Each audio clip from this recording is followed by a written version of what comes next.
The European summer continues for the FIA World Touring Car Championship. We're just outside the Hungarian capital, Budapest, at the home of the Formula 1 Grand Prix, the Hungaroring. And in bright sunshine, returning to a happy hunting ground for Chevrolet. Winners in last year's races, Alain Menu and Ivan Muller.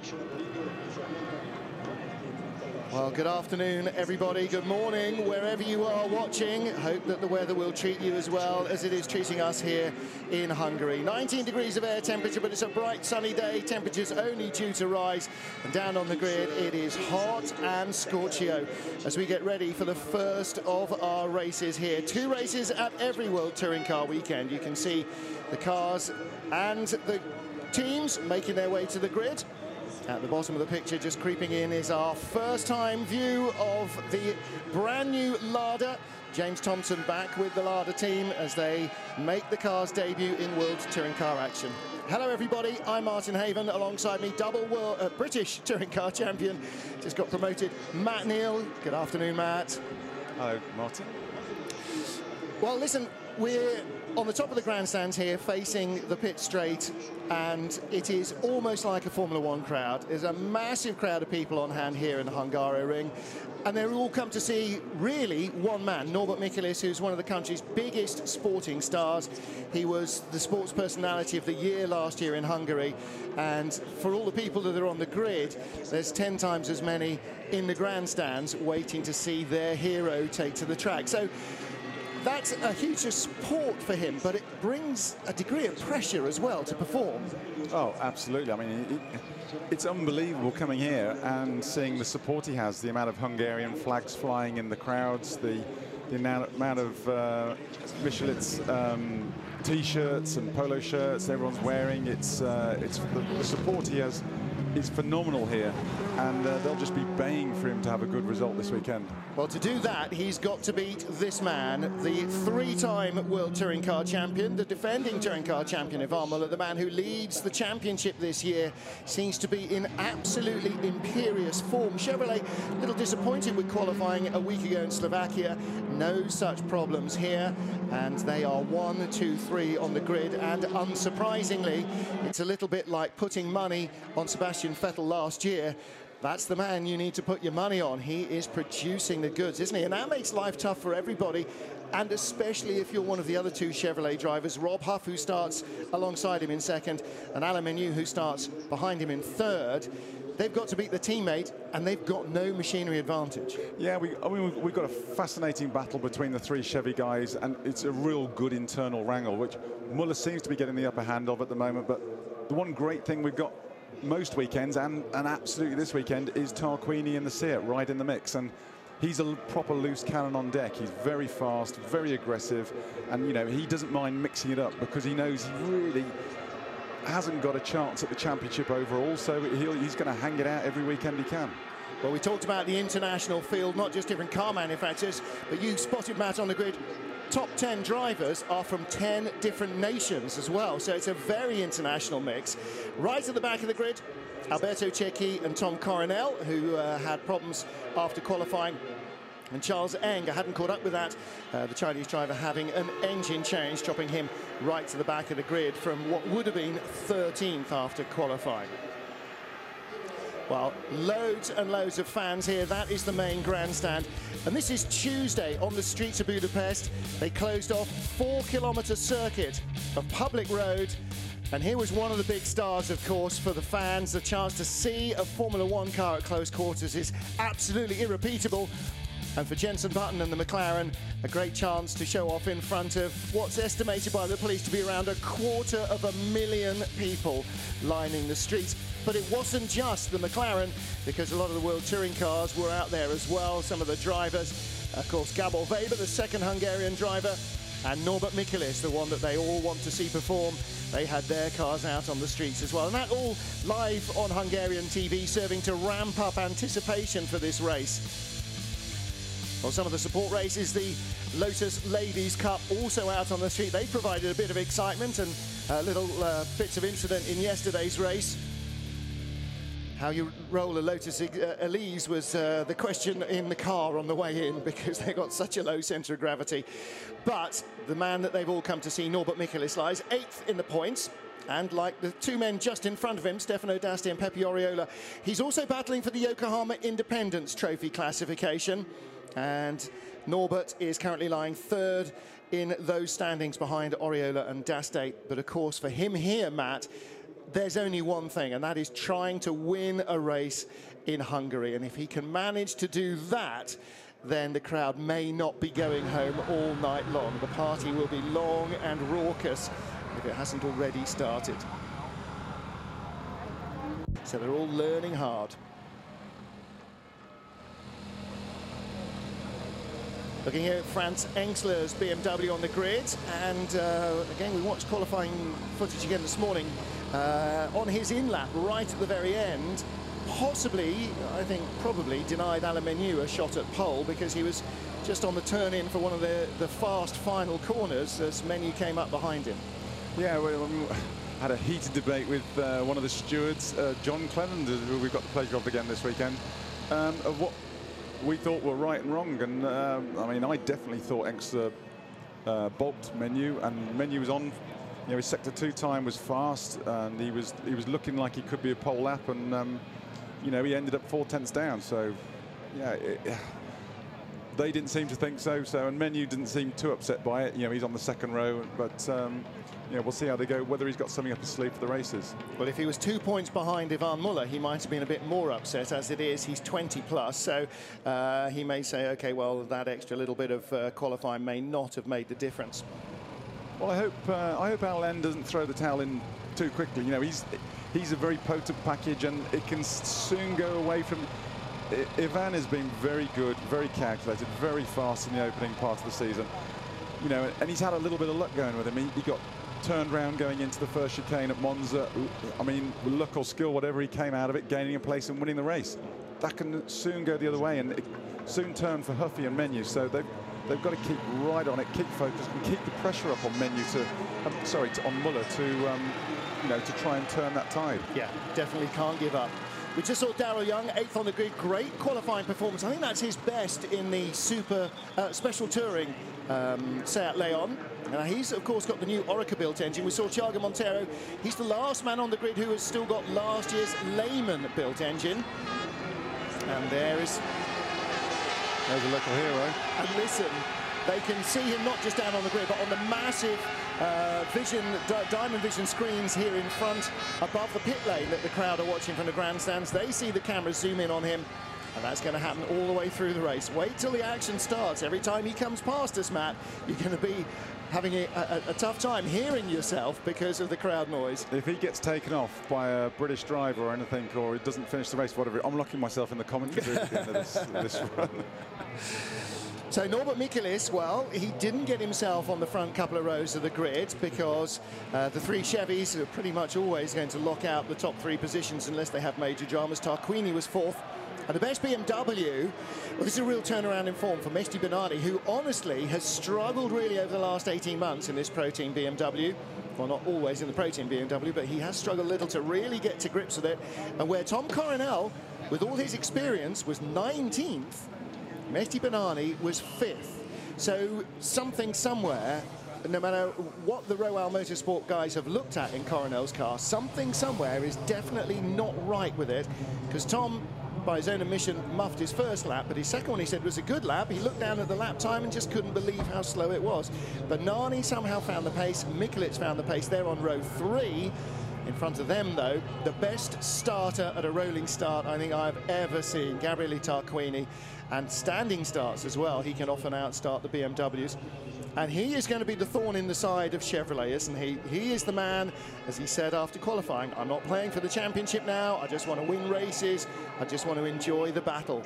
And he and Alain Menu on row 2 somehow have got to negotiate their way through corner 1 and try and get by the 2 Chevys in front. It's good, actually, because the 3 Chevy guys are all fighting individually, because if they played the team game, they could easily quite block everyone out. Menu could be used as the blocker to keep Tarquini at bay, because Tarquini is the danger man today. You know, he's the one who can really upset the Chevy party, and but all the three Chevys are going to be fighting their own battle. It's MotoGP, every man for himself, and that's great to see. You know, it's not a team game, and it's going to be really interesting those first couple of corners. Yeah, Rob Huff looking as relaxed as ever, but he, along with Alain Menu and Ivan Muller, all knew at the beginning of the season, day one of winter testing, unless something cataclysmically strange happened, one of the three men in these blue cars is going to end up as the world champion.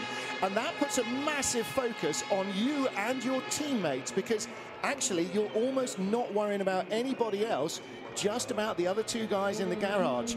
And at the moment, Ivan Muller is on a rare run of form.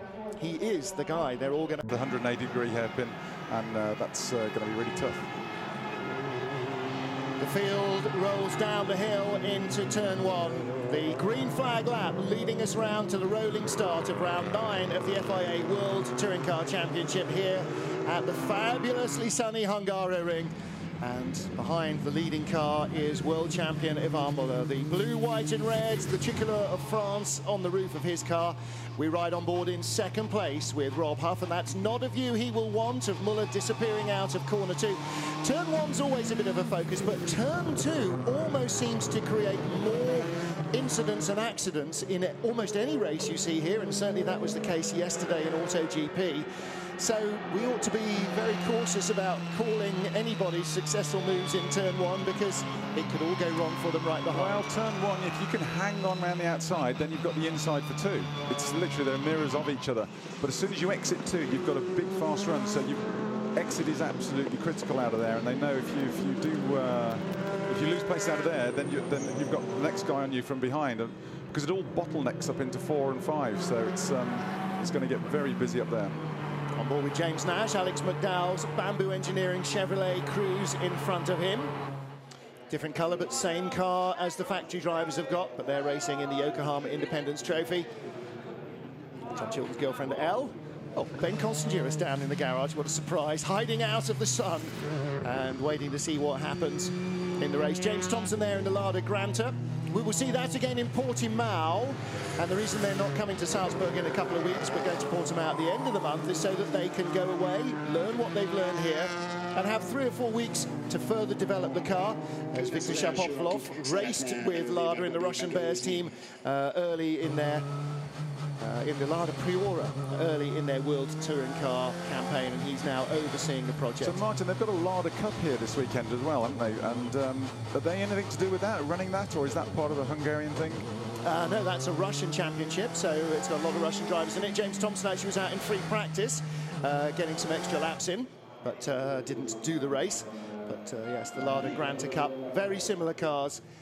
James Thompson won't score points, incidentally. The car is not fully homologated yet for the World Touring Car Championship, but he could still learn an awful lot here. And James loves to get his sleeves up and get racing.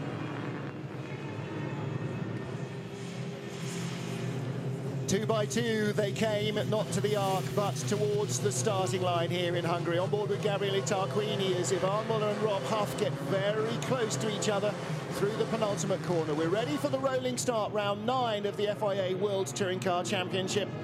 5th race weekend, Budapest in Hungary. Muller on the left of your picture has the driver's inside line to the first corner. That's the dirty part of the track. Huff, if he gets a good start, could outbrake him on the clean side on driver's left. Red lights are on, they are just about in formation. It's very messy at the back, but away they go.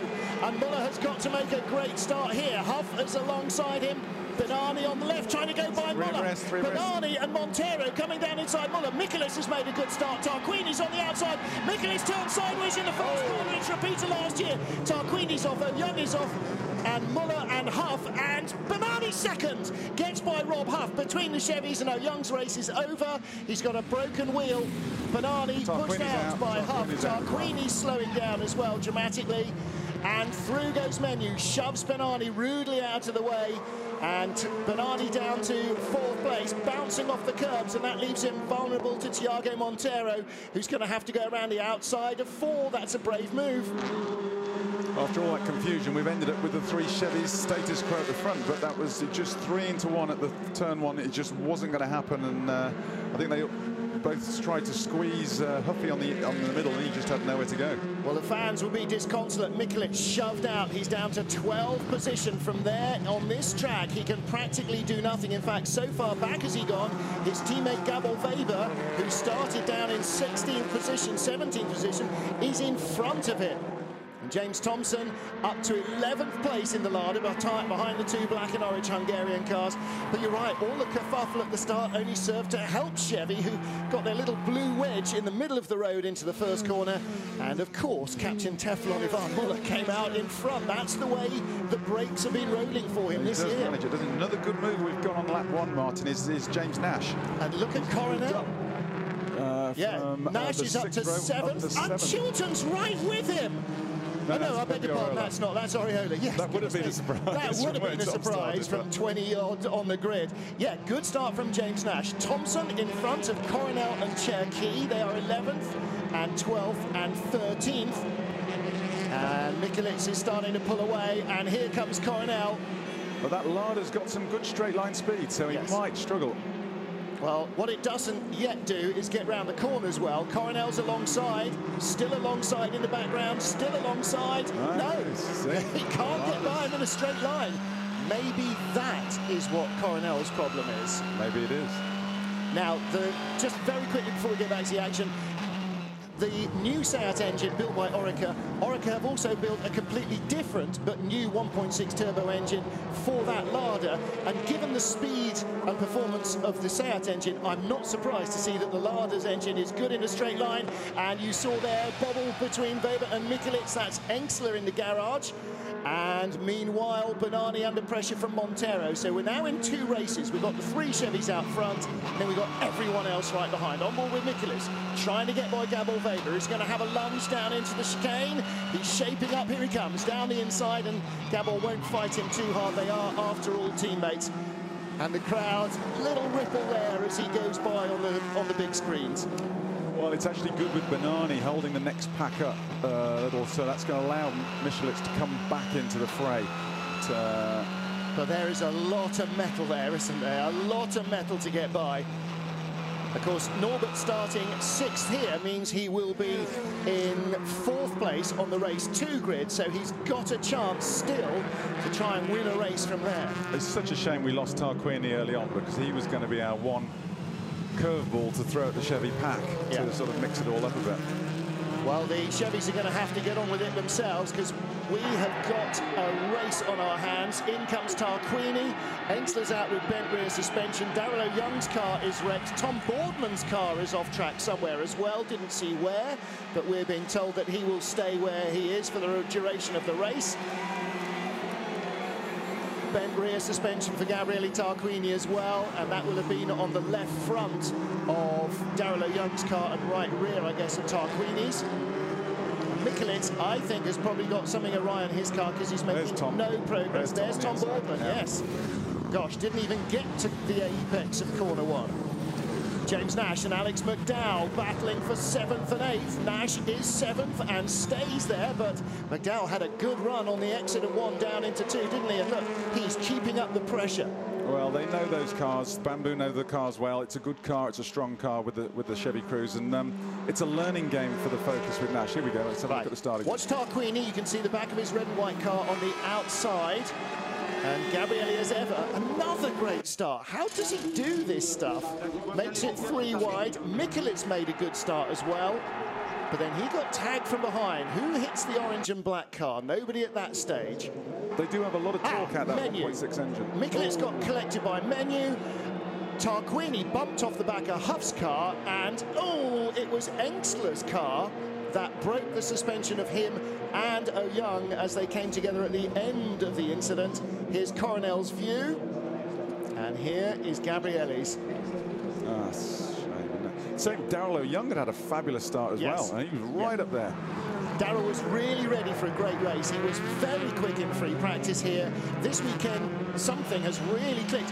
And actually, maybe it's the fact that he's driven the car 2 consecutive weekends, because as we know with Darrell, he's in a Porsche, he's in a GT car, he's in a sports car, he's in a 4-wheel drive Lamborghini Gallardo, he's in a rear-wheel drive, a front-wheel drive, and a 4-wheel drive in different weekends. It's hard to keep to grips with it. Listen to the roar now.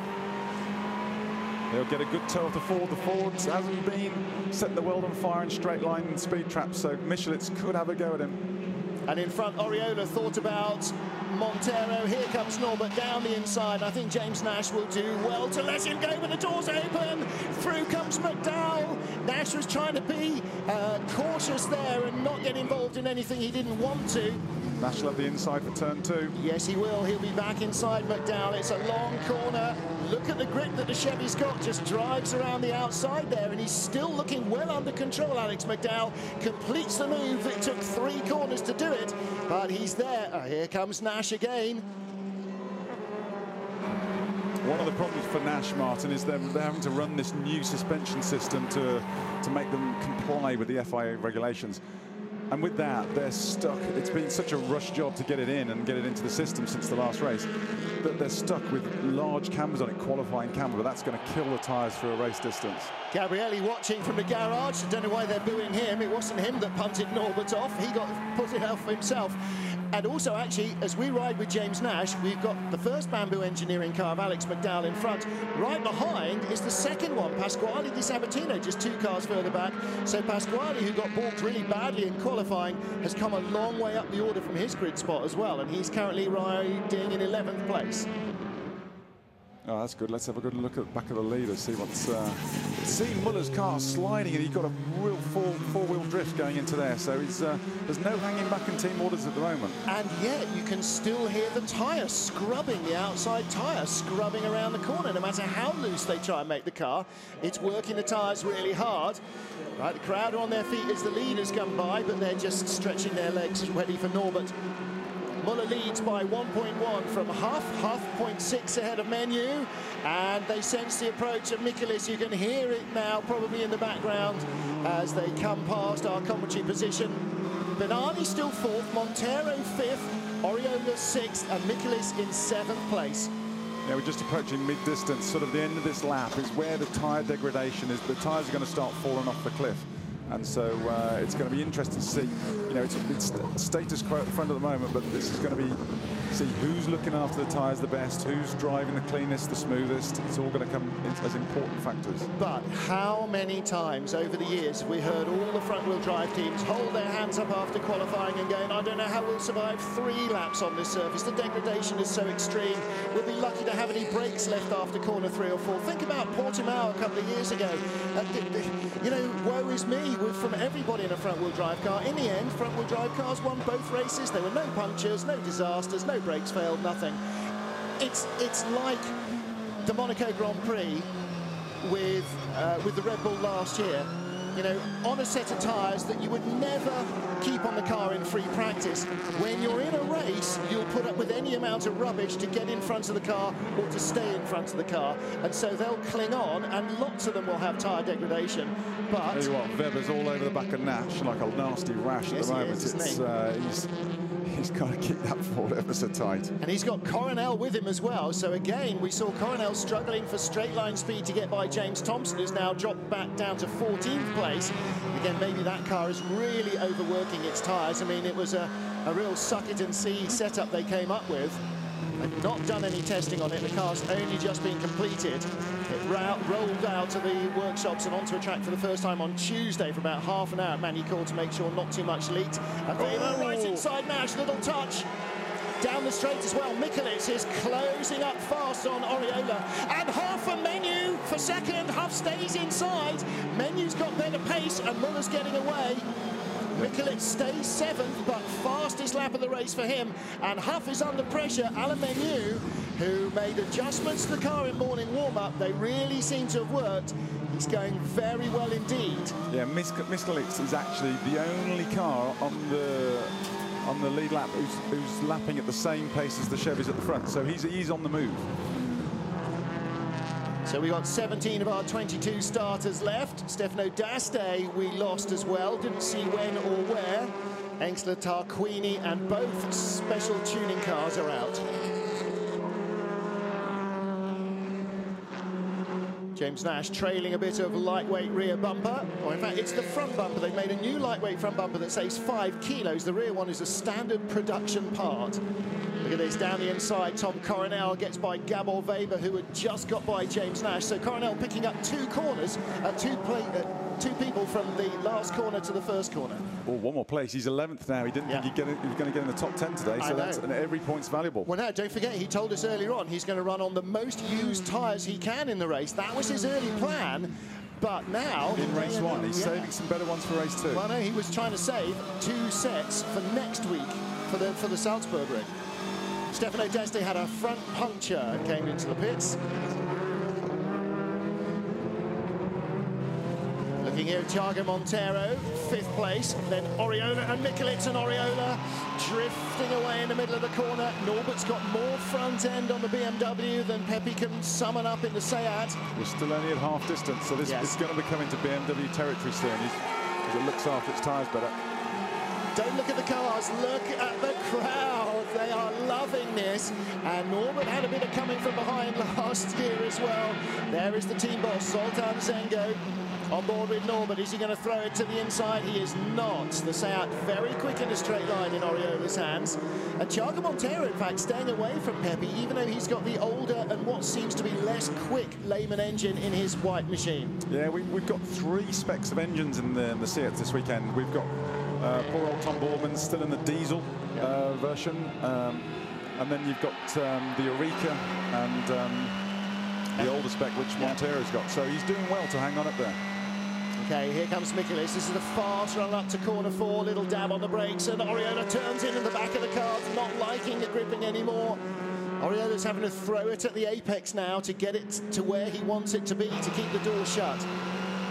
You just, you know it's going to be a matter of time before Mikulits is through. You just wanted to get on with it and move further on up. But the problem is there are so many corners here, Matt, as we talked about in free practice, where you need somebody to make a big error to allow you to get through. You almost have to wait the whole lap till you get to the first and second corners. Yeah, the one problem for Mikulits is that Seat 1.6, the Eureka 1.6 engine does give phenomenal torque, and that's why Tarquini can get such a good jump on the starts. But so the punch out the corners will be very strong and sort of contradict, you know, the advantages that he's got with the BMW with traction.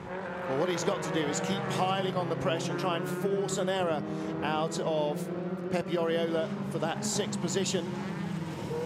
Out front still, Muller, Huff, Menu, 1, 2, 3. Menu's not given up. And we gather that James Thompson has got an engine that is starting to fluff a little bit. So he's dropping back down the order again. It's really day 2 of that engine program. Mikulits comes across the line and Oriola is pulling away from him in a straight line.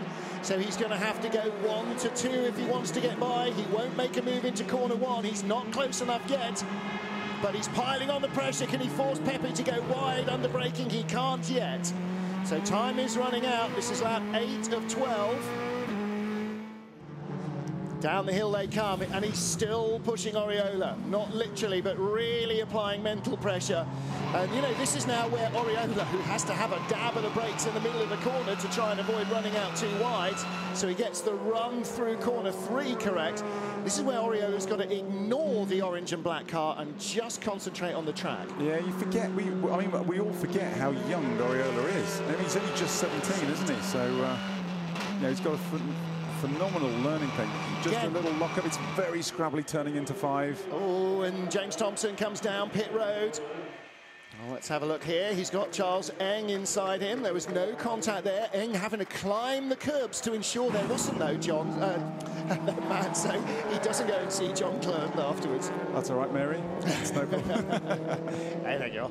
Into the garage to talk to the nice man at Orica. Well, it's still running, which is a bonus. Yeah, yeah. It doesn't there in the black jacket, that's the Orica engine guy. And again, all eyes, and rightly so, because this is the battle of the race at the moment. Oriola, and of course, This has extra spice because they are two of the top 3 drivers in the Yokohama Independence Trophy. Dastay's already retired, won't score in this race. So Norbert Michaelis, who was only 6 points behind Dastay when they started the day, should move up into second. But he wants to try and make sure that Oriola is behind him to try and outscore Pepe. Come on, Norbert, let's have a happy crowd. Yeah, let's have a happy crowd indeed. Chevy 1, 2, 3. As they come across the line. Ivan now 2 seconds clear from Huff Menu. And then a long gap back, 6 seconds nearly to Mehdi Benani. 4th position though from the Moroccan driver.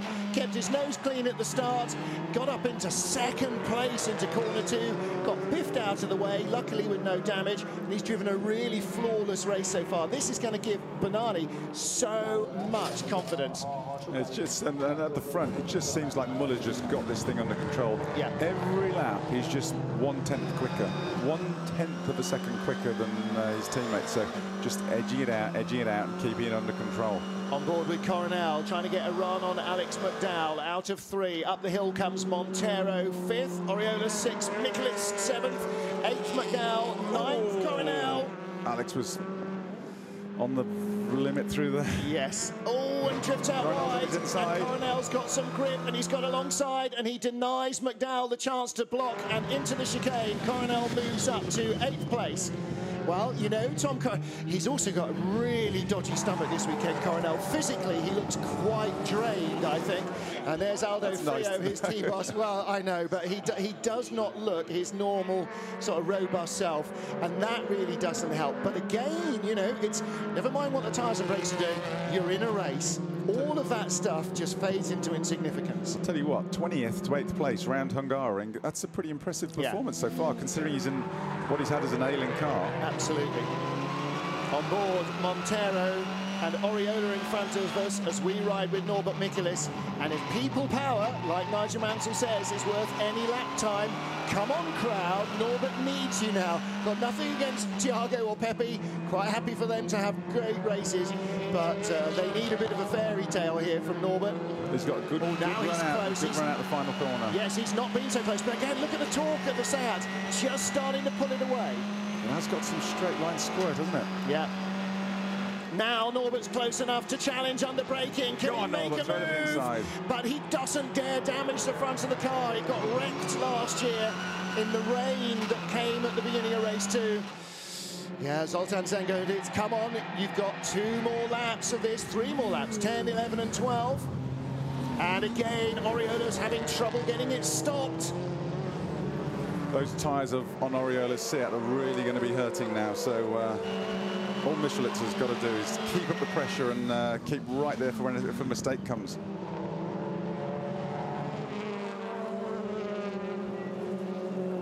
Franz Engstler back out on track, the car repaired. Tarquini's car is being repaired. Dastay is back out of the pits as well, so they'll all be healthy for race 2.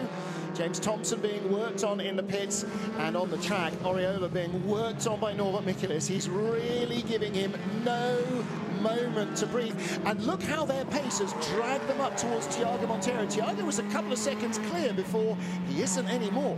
Well, they'll be working together, both giving each other a tow. The front car benefits from the tow as well, because it's taking the air off the back of it, so it can move forward at a faster pace. NASCAR showed us that in the last couple of years, hasn't it? That, you know, the bump drafting pairs much quicker, A, than one on their own, and B, than a group on their own. But yes, they will work together a little better down the straights than Thiago on his own.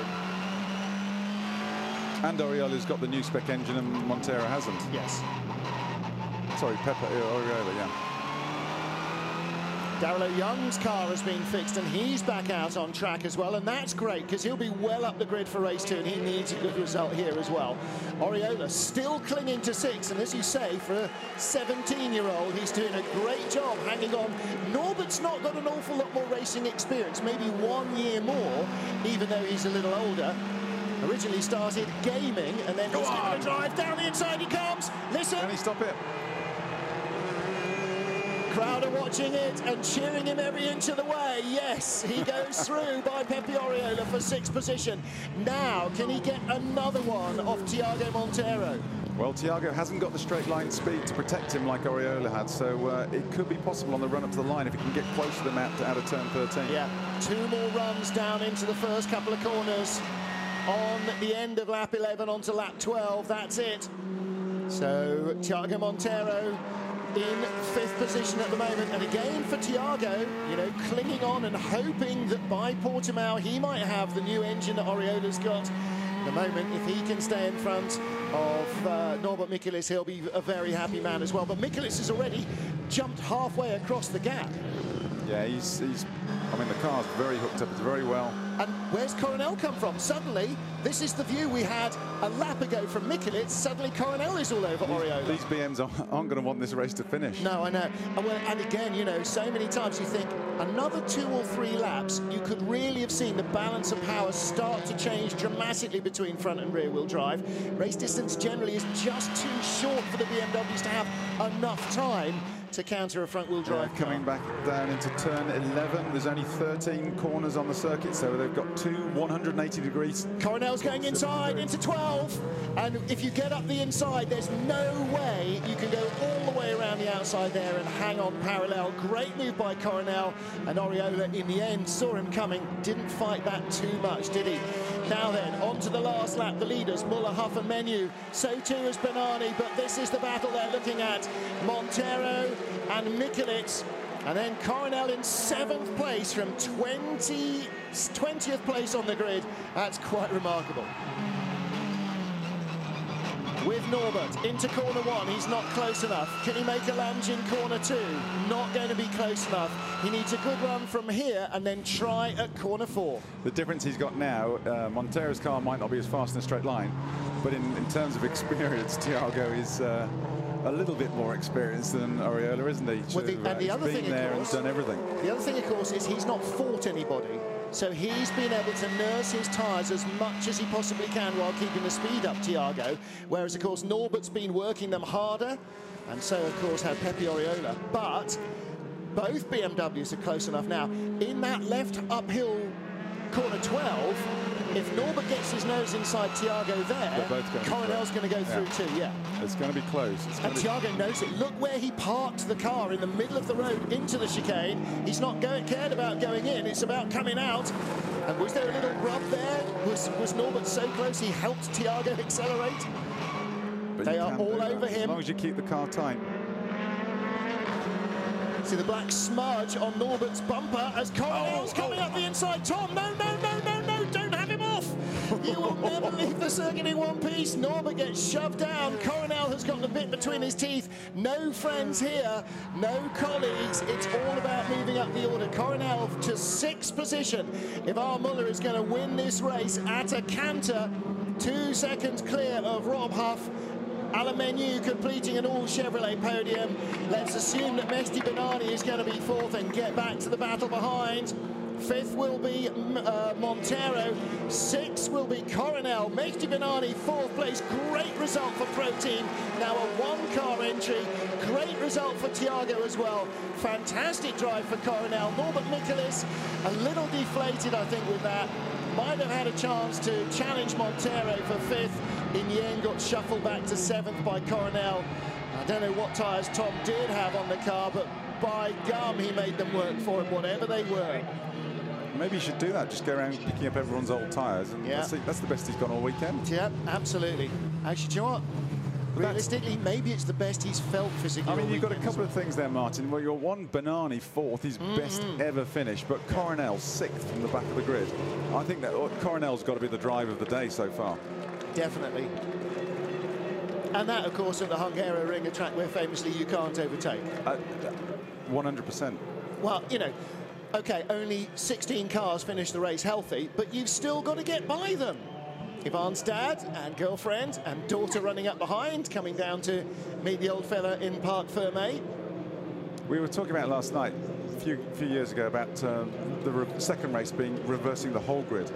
And I think that'd be a great idea to bring back. I'd love to see it. And it would mean that the championship would be really, really, really hard work to dominate.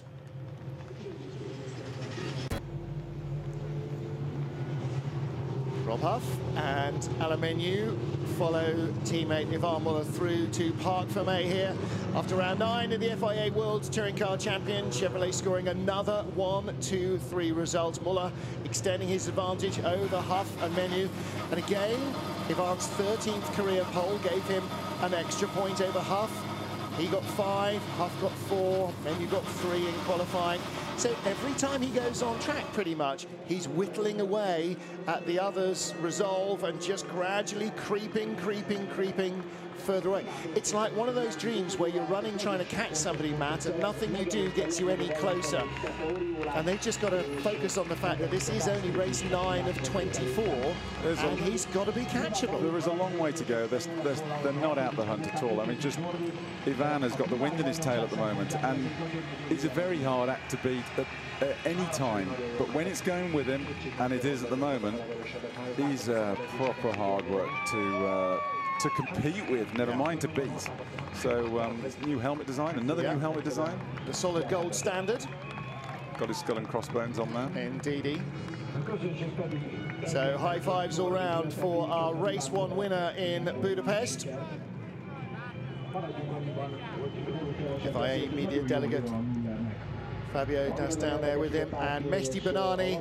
Look, Pro Team are having a really tough time. The team was in all sorts of disarray for various different reasons, and we don't need to. I think they're all congratulating for not bending the car as usual. Never mind the result. Do you know what? What a great result for them. They're now down to a single car outfit. Isaac Tutumlu has taken his toys and gone off to play in other championships, which is a real shame. He's gone off to do Porsche Super Cup, which is fine, but you know, doesn't clash with this.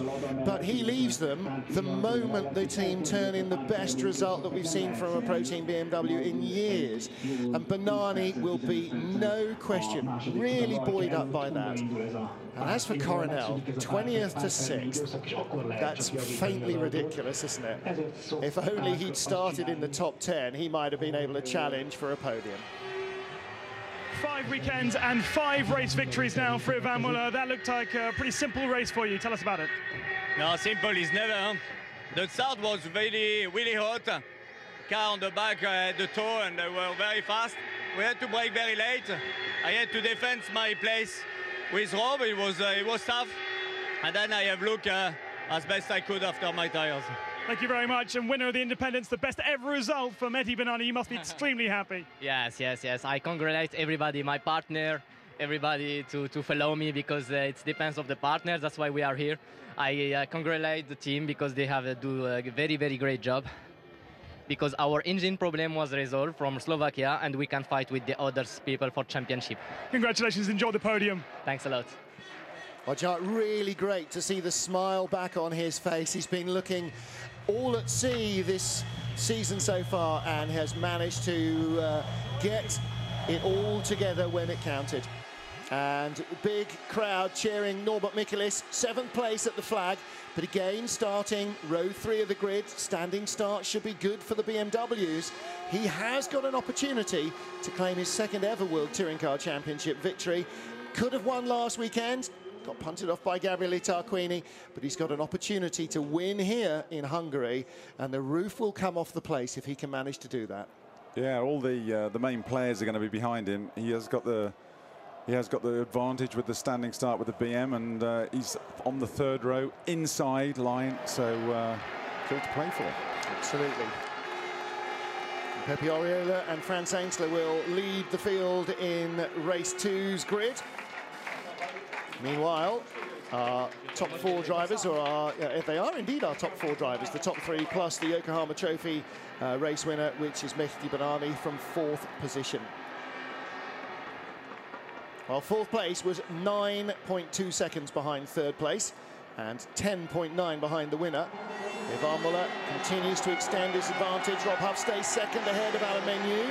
Coronel 4th, Tarquini 5th. Pepe Oriola climbs over Stefano D'Aste, who didn't score here. Mehdi Banani moves up, as does Thiago Montero. And Ricardo Rodel, of course, only present in Monza. And I'm not sure that we're going to see him during the rest of the season. Well, for all sorts of drivers, a good race. For others, of course, a disappointing race. But plenty to talk about, nonetheless.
Nice work again by the LSM guys. Well done. Nice little review of round 9 of the FIA World Touring Car Championship to bring our top 3 out onto the podium. Again, it is a Chevrolet 1, 2, 3. And once more, it is Ivan Muller who is our race winner. That's race win number 5 in 9 races for Muller.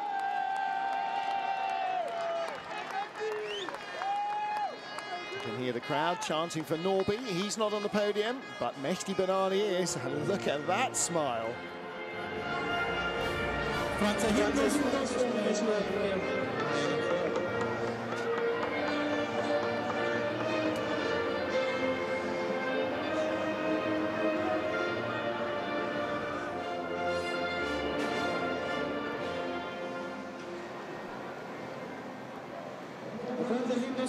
French anthem for our winning driver and the US anthem for our winning constructor, Chevrolet.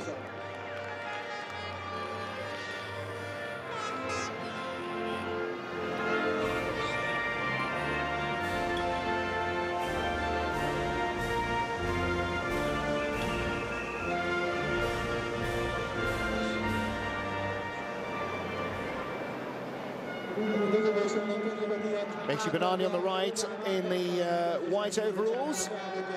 Now, I don't know the last time he was on a podium as the Yokohama Trophy race winner, but he certainly hasn't been in that position this season. You can see the layout of the Hungaroring on the trophy. Alamenu, 3rd place. I suppose if you're Rob Huff, you know, you've got 2 old blokes beside you on the podium. The good news, though, Matt, is... Old? Yeah, they're in their 40s, mate. That's ancient. The good news, of course, is that Rob, if he keeps at it, can still be racing in 20 years' time at this level. He could do. I mean, you just got to keep on piling results in at the moment. He's very good at that. So, yeah, you look at Tarquini, but who's 50 now, is he? But yeah, he can 51. still run. I bet he can still run a marathon in under 3.5 hours. So he's run it a lot faster than I can. That's for sure. You're absolutely right. And you know, that's one of the great things about touring car racing and sports car racing as well. Is it's not done when you're 30 like Formula 1. Well, there is your all Chevy podium in race 1. Will they do it in race 2? And who will win the Yokohama Trophy? Like.